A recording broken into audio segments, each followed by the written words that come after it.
Exactly what's at stake today as Justin puts on a second show. Meanwhile, you'll hear why some people think this is going to be the best quarterback in the draft and why they just might be right. Plus, if you thought Aaron Rodgers was frustrated before, wait until you see what happened yesterday. All that and more as we get up with you starting right now. Fired up on a Wednesday. Delighted you've chosen to get up with us. I am Greeny, and I have put together exactly the right team for you today. Let's take a look. Kimberly Martin is breaking news all morning long. Teddy Bruschi is making tackles. Mike T is wheeling and dealing, and maybe, just maybe, Desmond will strike that Heisman pose. All that and more as we get it started today with Justin Fields, who will take part in a second pro day today. As previously reported, both 49ers general manager John Lynch and head coach Kyle Shanahan are expected to be in attendance. And so the question, of course, is whether or not this will impact where Justin Fields winds up being drafted. Another reminder, Mel Kiper Jr.'s latest mock draft, which we unveiled for you yesterday, has Fields at number 10 and number 5 of the 5 big first-round quarterbacks. So that's the question. Could anything change based upon what we see today? So let's get right to it. Kimberly, let's start with who will be in attendance. What do we know about who is going to see Justin Fields in person today and why? Greeny, a lot of NFL teams will be in attendance, including the 49ers, the Patriots, the Falcons, and the Panthers. And here's what else we know. Justin Fields plans to do some 49ers plays today. And you might think, well, that's interesting. But it's not an uncommon practice. You want to show teams, hey, let's put in a staple of throws that we know that guys like Kyle Shanahan, Mike LaFleur, Arthur Smith, will have in their offense, and they can see, oh, Justin Fields, how does he fit? How does he look doing what we do? But looking at this pro day, Justin understands there's nothing that he's going to do today that's going to change where he's drafted. He just has to be him, and that's what he plans on doing. All right, so if nothing that happens today would change where he's drafted, then it's fascinating that they're doing it at all. And so, Teddy, what do you find most interesting about this? The fact that he's doing a second pro day, what does that mean to you? I think you dive into the mentality, which is Justin Fields, because, I mean, if I were in his corner, I'd tap on his shoulder and say, man, you don't need to do anything else. You go out there and tell all these guys to watch the film because you put out good film and you have one pro day. But for him to come out and do another pro day, he's sort of saying that, okay, you want to see more? I'm willing to show you more. I'll do more. Here it is, coaches. What do you want to see? If you want to see it, I'm willing to do whatever you want to do, because I feel it'd be easy for Justin to say, one pro day, I'm good, watch the film, moving on, whoever drafts me, drafts me. But he's got this thing inside of him that wants to compete and wants to continually show everyone out there what he can do, and I respect that. That's an interesting mentality. So, Des, what is on the film? You have watched every snap he has taken in his career as you cover for us. So as you assess him relative to the other quarterbacks in this draft, how do you see him? Where is he on the list of the best in this draft as far as you're concerned? Well, first, let me address what Teddy said about his competitive nature. This isn't about, I don't think it's about Justin being so competitive he wants to go out there and show them what he has again. This was already in play. From quotes that I've read from his agent, once the Kyle Shanahan and GM went to go see Mac Jones at the Alabama Pro Day, which is the same day as Justin Fields' first Pro Day, they said, you know what? We're going to do another pro day too, so you guys can come see our guy live and in person. So I don't think it's more about, hey, let me go out here and show him how competitive I am. Once that happened, this pro day was in motion. So that's why they're doing it. As far as Justin Fields and where he stacks up with the other 5, he's probably the most athletically gifted of the other 4 quarterbacks.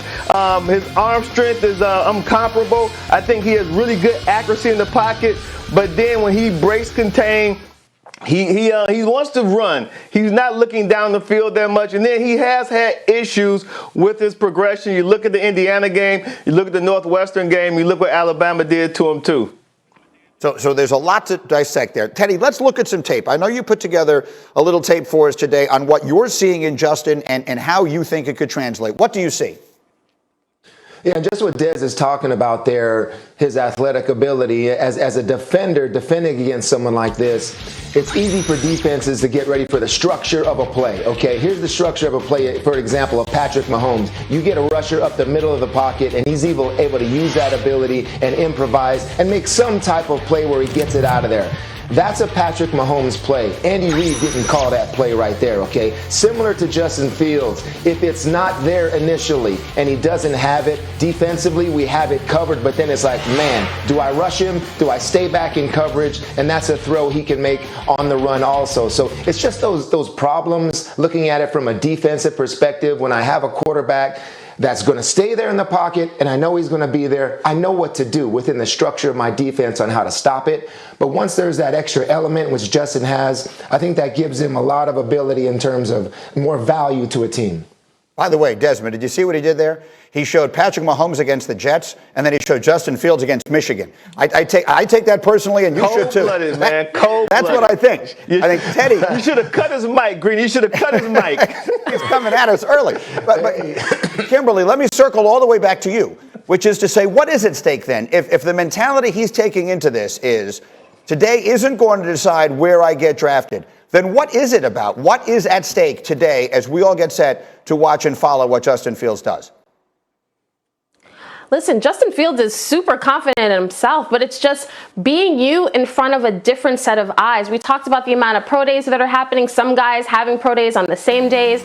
Now teams bringing in different guys, and coaches that I talk to, they repeatedly say, I just want to see him live. I just want to get a feel for him. And even though I saw him before, I actually just want to see him again. There are no private workouts, so this is his opportunity to get up close and personal with a lot of teams.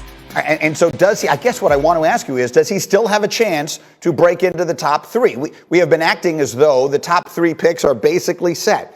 Does he still have a chance to change that dynamic, Kimberly? It's as simple as that. Depending on who you talk to.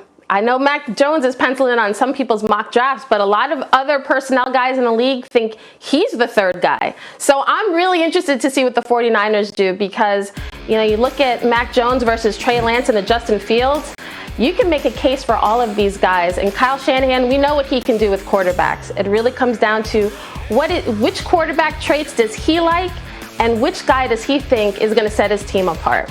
Well, that is the perfect way to I'm get.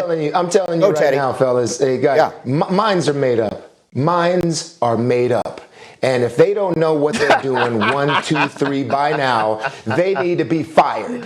Okay? Because minds are made up, and something Justin does at a pro day right now, I don't think is going to change anybody's mind.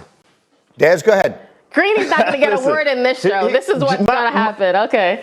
Go ahead, Desmond. Minds aren't made up. Kyle Shanahan isn't flying across the country for some dog and pony show just because he wants to add some extra miles or something like that. When you have a guy like Justin Fields, Justin Fields is in play. He's in play for the 49ers. Trust that. Okay. We have started off spicy this morning, and I love it. Let's talk about the quarterback who is penciled in on most of these mock drafts, including Mel's yesterday, and that is Mac Jones. And the reality of it is, his numbers this past season were better than anybody's. Not just better than anyone in this class, but by some measures, better than anybody's ever. And then yesterday on this show, Louis Riddick had more to say about Mac Jones. Listen. Some very, very, very smart quarterback tutors and former offensive coordinators who coached at a very high level in the NFL have told me they believe Mac Jones is the best quarterback in this draft. Not just one that needs to be in the mix or that deserves to be in the mix outside of Zach Wilson and Trevor Lawrence, but they believe as though ultimately he's the best quarterback. It wasn't that fascinating. Mike T joins the party with us this morning as well. And Mike T, let me start with you on that. Louis is saying he's heard people say that Mac Jones is actually the best quarterback in this draft. When you hear that, what's your response? Well, I don't think he is. I think Trevor Lawrence is the best quarterback. But what's interesting, Greeny, is I host a call every week with former head coaches and GMs, and we went through the same analysis, and coaches like Wade Phillips and Eric Mangini, who have defended quarterbacks for most of their careers, see Mac Jones in a very similar way to what Louis is alluding to, which is he's so smart, he knows where to go with the ball before the snap, and from a defensive coach perspective, that's deadly. I know for years competing against Teddy's Patriots and Tom Brady, we just hoped that Tom had to make a decision after the ball was snapped, because when they know what to do, it's impossible to defend, and Mac Jones has that sort of acumen in terms of knowing what to do before the ball snapped. How about it, Des? Again, you were there with Game Day to document his entire season.